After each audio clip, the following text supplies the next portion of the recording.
I stood alone at the edge of that wedding reception, my champagne glass untouched, watching everyone laugh and dance like I didn't exist. The whispers had followed me all evening. Then the groom grabbed the microphone, and when he said my name, the entire room went silent. What he revealed next made every single person who avoided me that night wish they could disappear. If you've ever felt invisible in a room full of people, this story will hit different. The invitation came on a Tuesday afternoon. I remember staring at the cream-colored envelope sitting on my desk at the accounting firm.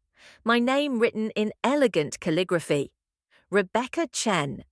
I turned it over twice, checking if it was meant for someone else. Gerald Patterson was getting married, and somehow I was invited. Gerald and I weren't friends exactly. We worked in the same office, exchanged pleasantries by the coffee machine, collaborated on a few client accounts. He was nice enough, always professional, but we'd never grabbed lunch together or talked about anything beyond spreadsheets and tax codes. So when I opened that invitation and saw the venue was the Riverside Country Club, one of those places where memberships get passed down through generations, my first instinct was to decline. But something made me RSVP yes. Maybe it was curiosity. Maybe it was the small hopeful part of me that thought this was Gerald's way of saying I mattered to him as more than just a colleague. Looking back now, I wish I could tell that version of myself what was coming. I wish I could have prepared her for what that night would feel like. The day of the wedding, I spent 2 hours getting ready. I chose a deep purple dress, elegant but not attention-seeking. I wanted to blend in, to belong. My hands shook slightly as I applied my lipstick, and I remember giving myself a pep talk in the mirror. You deserve to be there. You were invited. You have every right to celebrate with everyone else. The drive to the country club took 40 minutes. With every mile, the neighborhoods got nicer, the houses got bigger, the lawns got greener. When I pulled up to the iron gates, a valet looked at my 10-year-old sedan like it was a puzzle he couldn't solve. But he took my keys with a tight smile, and I walked toward the sound of string music and laughter. The ceremony was being held in the garden, and it was beautiful. White chairs arranged in perfect rows, flowers everywhere, the late afternoon sun casting everything in golden light. I should have felt happy to be there. Instead, I felt the stares the moment I walked down the path. It wasn't obvious at first, just a glance held a second too long. A conversation that stopped as I passed, a woman clutching her purse a little tighter. I told myself I was being paranoid, that I was imagining things. But when I tried to find a seat, I watched a man physically place his jacket on the empty chair beside him. The row behind had plenty of space until I approached, then suddenly coats and programs appeared on every vacant seat. I ended up in the back corner, 3 empty chairs on either side of me like I had some contagious disease. During the entire ceremony, I felt eyes on me, not the curious, friendly kind. The suspicious kind, the kind that asked without words, "Who is she? What is she doing here? Does she belong?"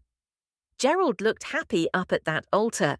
His bride, Christine, was radiant in her white gown. When they said their vows, I felt genuinely glad for them, despite everything else. When they kissed and everyone applauded, I clapped too, alone in my little island of empty chairs. The reception was worse. The ballroom was magnificent, with crystal chandeliers and tables decorated with flowers that probably cost more than my monthly rent. There was a seating chart by the entrance, but my name wasn't on it. A coordinator looked at me with barely concealed annoyance and pointed vaguely toward the back. "Find anywhere," she said, like I was an afterthought. I approached a table where some people from the office were sitting. "Hey," I said, smiling, "is there room here?" They looked at each other with these tight, uncomfortable expressions. "Actually, we're saving these seats," someone said. "For who?" I wanted to ask, but I just nodded and moved on. Table after table, the same thing. "Sorry, these are taken. We're expecting people. Maybe try over there." Each rejection carved out a little more of my dignity. I finally found a half-empty table near the kitchen doors, sat down, and watched everyone else enjoying themselves. The microaggressions came in waves. A server asked me twice if I was sure I was at the right event.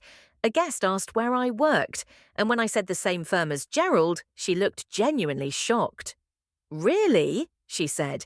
"What do you do there? Like I couldn't possibly be an accountant. Like I must be in the mailroom or cleaning crew." During dinner, I tried joining conversations with the people at my table. They were polite but cold, answering in short sentences before turning back to each other. I might as well have been invisible. At one point, I got up to use the restroom, and when I came back, someone had moved to my seat. "Oh, sorry," she said, without looking sorry at all. "I didn't think anyone was sitting here." In the bathroom, I stood in a stall and heard two bridesmaids come in, their voices echoing off the marble. "Did you see that black woman?" one said. "I have no idea who she is. Christine doesn't know her. Nobody knows her." The other one laughed. "Maybe she crashed the wedding, or maybe she's someone's help who got confused." They both giggled like it was the funniest thing in the world. I waited until they left before coming out. I stared at myself in the mirror, at my carefully applied makeup and my elegant dress, and felt something inside me crack. What was I doing here? Why did I think I would be welcomed? I decided right then to leave. I'd paid my respects, I'd tried to be part of the celebration, and I was done being treated like I was nothing. I gathered my purse and started walking toward the exit. The band was playing, people were dancing, and nobody noticed me leaving. Why would they? I'd been invisible all night. I was almost at the door when I heard Gerald's voice boom over the microphone. "If I could have everyone's attention, please. I have something important to say." I paused, my hand on the door handle. The music stopped. The dancing stopped. The entire room turned toward the front where Gerald stood, microphone in hand, Christine beside him with a curious expression. "First, I want to thank all of you for being here tonight," Gerald said. "Your presence means everything to us. But there's someone in this room who I need to acknowledge, someone who made this day possible in ways most of you can't imagine." My heart started pounding. I told myself he wasn't talking about me. He couldn't be. "Rebecca Chen," Gerald said, his voice cracking slightly. "Rebecca, are you still here?" Every head in that ballroom turned, searching. I stood frozen by the door, unable to move, unable to breathe. Someone spotted me and pointed, and suddenly 300 pairs of eyes were staring at me. "Rebecca, please don't leave," Gerald said, and something in his voice made my feet move. I walked back into that ballroom on shaking legs, confused and terrified and completely unprepared for what came next. Gerald's eyes were shining with tears. "Most of you don't know this," he began, "but I had a sister. Her name was Lauren. She was my best friend, my closest confidant, the person who knew me better than anyone. 8 years ago, she was diagnosed with acute leukemia. The doctors told us she needed a bone marrow transplant, and fast. The room was absolutely silent. Christine had her hand over her mouth, and I realized with a start that she didn't know this story either. "We tested everyone," Gerald continued. "Family, friends, anyone who was willing. Nobody was a match. We went on the national registry, and still nothing. Lauren was getting sicker, and we were running out of time. Then, like a miracle, they found a match, a stranger, someone who had signed up to be a donor years ago and forgotten about it." My knees felt weak. I knew where this was going, but I couldn't believe it. I couldn't believe he knew. "That stranger was Rebecca," Gerald said, and his voice broke completely. "She dropped everything, flew across the country, and donated her bone marrow to my sister. She went through the pain, the recovery, all of it, for someone she'd never met. She didn't want money. She didn't want recognition. She asked the donation center to keep her identity private. She literally saved Lauren's life and then disappeared like an angel." Tears were streaming down my face. I'd forgotten about that donation, honestly. It was 7 years ago, during a time in my life when I was searching for meaning, for ways to matter. I'd signed up for the bone marrow registry on a whim, never expecting to be called. Because of Rebecca, Gerald said, his voice stronger now. Lauren lived 5 more years. Beautiful, precious years. In those years, she graduated from college. She travelled to Paris, which was her dream. She met Christine and introduced us at a coffee shop because she thought we'd be perfect together. She was right. Lauren helped Christine plan this entire wedding before she passed away last year. Every flower, every song, every detail was chosen with her. This wedding is as much Lauren's as it is ours. Christine was sobbing openly now, and so were half the guests. I saw the woman who had taken my seat staring at the floor, her face red with shame. The bridesmaids from the bathroom looked like they wanted to sink through the floor. "I've been looking for Rebecca for 6 months," Gerald said. "The donation centre wouldn't give me her information because of privacy laws, but I never stopped searching. When I finally found out she worked at my firm, that I'd been sitting 20 feet from her for 2 years without knowing she was the person who gave me 5 more years with my sister, I couldn't believe it. I knew I had to have her at this wedding. I just wish I'd told her why." He looked directly at me. This man I'd thought barely knew I existed. "Rebecca, you gave my family a gift we can never repay. Lauren's last words to me were to find you and say thank you. So thank you. Thank you for your kindness, your courage, and your selfless heart. Everyone in this room owes you their gratitude because without you, this wedding wouldn't exist. Christine and I wouldn't exist." The room erupted in applause. Not polite, scattered clapping, but a thunderous standing ovation that shook the chandeliers. People were crying, clapping, some rushing toward me.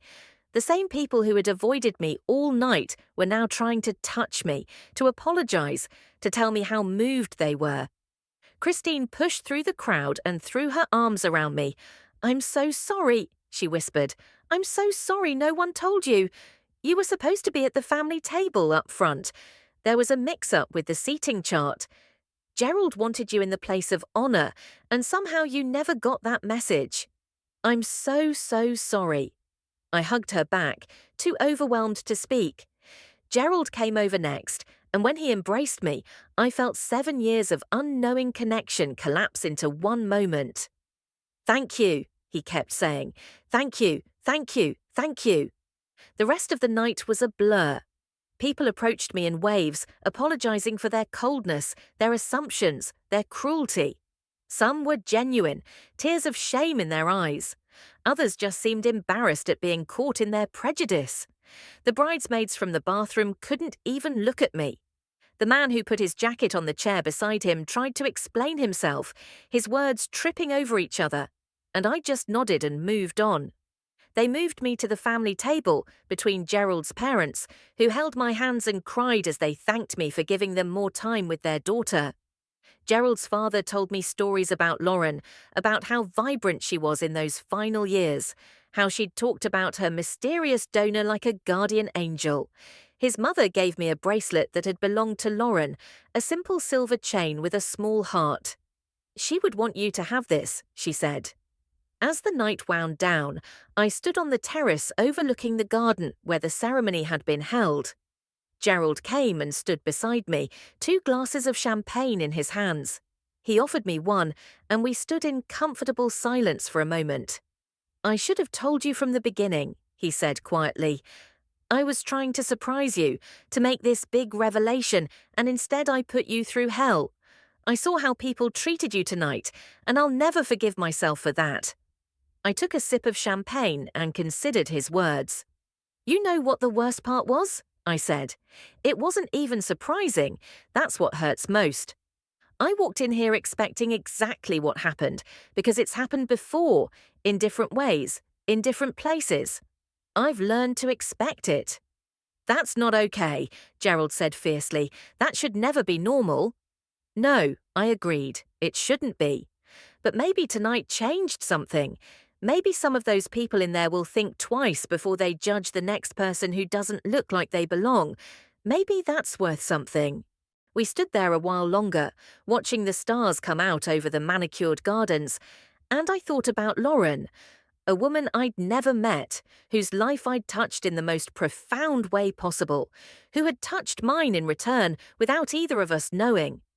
Our lives had intersected in an operating room 7 years ago, and the ripples from that moment had led to this night, to this wedding, to this strange and painful and beautiful revelation. I still work at the same firm. Gerald and I have lunch every week now, and Christine has become one of my closest friends. Some of the people from that wedding cross the street when they see me coming, unable to face their shame. Others have reached out, genuinely changed by what happened, working to examine their own biases. But here's what I want you to understand. I'm not special. I'm not a saint. I signed up for a registry because it seemed like the right thing to do, and I happened to match with someone who needed help. That's it. What makes this story extraordinary isn't what I did. It's how people treated me when they didn't know my story, and how they treated me once they did. We're all walking around with invisible histories, with secret acts of kindness or courage or pain that nobody knows about. The person you ignore, the stranger you judge, the one you decide doesn't belong, they have a story you know nothing about. Before you make that assumption, before you clutch your purse tighter or turn away, remember this. You might be standing next to someone extraordinary, and you'll never know it if you never give them a chance. This story reminds us that everyone has a story we know nothing about. Before you judge someone, remember what happened in that ballroom. If this touched your heart, smash that like button and subscribe. Drop a comment telling me about a time you witnessed unfair judgment or experienced it yourself. Share this video with someone who needs to hear this message. More powerful stories coming your way. Turn on notifications so you don't miss them. Remember, kindness costs nothing, but its value is infinite.